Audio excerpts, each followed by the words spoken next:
గజం భూమి కేవలం 5,500 రూపాయలతో 135 గజాల భూమి కేవలం 7 లక్షలు మాత్రమే. డే గడప గడపకి పల్లె నిద్ర చేస్తూ ఏ విధంగా ప్రజలకి అభివృద్ధి కార్యక్రమాలు భూమి పూజ చేస్తూ తిరుగుతున్నారో మీరు చూస్తున్నారు. అలాగే క్యాబినెట్ మీటింగ్స్ కానీ లేదా పార్టీ కార్యక్రమాలు ఏవైనా కూడా ఎప్పుడూ ఫస్ట్ వర్స్ లో నేనే ఉంటా.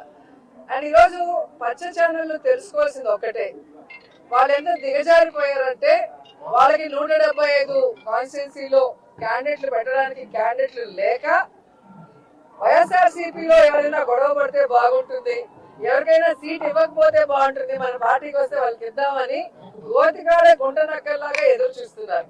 సో వాళ్ళకి నేను చెప్పేది ఒక్కటే, మా పార్టీలో ప్రజలకి ఎంత ప్రేమ ఉందో జగనన్న మీద అంతకి రెట్టించిన ప్రేమ మా అందరికీ ఉంది. మేమందరం కూడా జగనన్న పార్టీ పెట్టక ముందు నుంచి ఉన్నాం.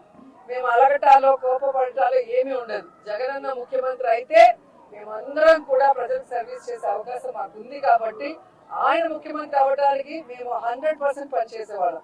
రెండవది, ఎవరి నియోజకవర్గాల్లో వాళ్ళు ప్రజలకి అందుబాటులో ఉన్నారా లేదా, సర్వేలో వాళ్ళు గెలుస్తారా లేదా అనేది అందరికీ బుక్స్ ఇచ్చారు, డిస్కషన్ కూడా అయిపోయింది. సో ఎవరికైతే ప్రజల్లో తిరగని వాళ్ళకి సీట్లు లేదు అంటే వాళ్ళకి కూడా అవకాశం ఇచ్చారు. ఒక 8 months గా మళ్ళీ తిరిగి సర్వేల్లో కొంచెం పెంచుకోండి అని. ఎందుకంటే ఎక్కడా కూడా జగనన్న మీద ఎవరికి వ్యతిరేకం లేదు. ఎందుకంటే దేశంలో ఏ రాష్ట్రంలో ఏ ముఖ్యమంత్రి చేయనటువంటి విధంగా, ఈ ఆంధ్రప్రదేశ్ లో కూడా గతంలో ఏ ముఖ్యమంత్రి చేయనటువంటి విధంగా ప్రతి కుటుంబంలో ఎంతమంది ఉంటే అంతమందికి సంక్షేమాన్ని అందించారు. ప్రతి గ్రామ వార్డులకి ఈరోజు అభివృద్ధిని అందించారు. అలాగే వారికి ఆరోగ్యాన్ని అందిస్తున్నారు, వారి బిడ్డలకి ఈరోజు విద్యను అందిస్తున్నారు, ప్రతి ఒక్కరికి గౌరవంగా ఇళ్ల పట్టాలు ఇచ్చి ఇల్లు ఇస్తున్నారు. ఇంతకన్నా ఏ ముఖ్యమంత్రి దగ్గర ఎవరేం కోరుకుంటారు? ఇక్కడ ఎమ్మెల్యేలు కానీ మంత్రులు కానీ ఒకవేళ ప్రజలకు అందుబాటులో లేక సీటు లేకపోయినా ఆల్టర్నేటివ్ వాళ్ళకి జగన్మోహన్ రెడ్డి గారు ఏం చేయబోతున్నారు కూడా చెప్తున్నారు. కాబట్టి అందుకే ఎక్కడ గొడవలు లేవు, కోపతాపాలు లేవు. అండ్ నా విషయానికి వస్తే, నగిరిలో రోజాకి సీటు లేదు అంటే ఆంధ్రజ్యోతి రాధాకృష్ణ నించుంటాడా లేదా రామోజీ నించుంటాడా? ఆన్సర్ చెప్పాలి.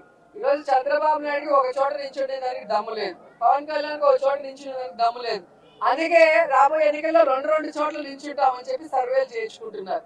మేము మా ప్రజలకి అందుబాటులో ఉన్నాం కాబట్టి ఈ రోజు 2 సార్లు ఎమ్మెల్యేలు అయినాం, మంత్రులు అయ్యాం. సో ఖచ్చితంగా 2024 175కి 175 కొట్టబోతున్నాం. మేమందరం కూడా గెలవబోతున్నాం.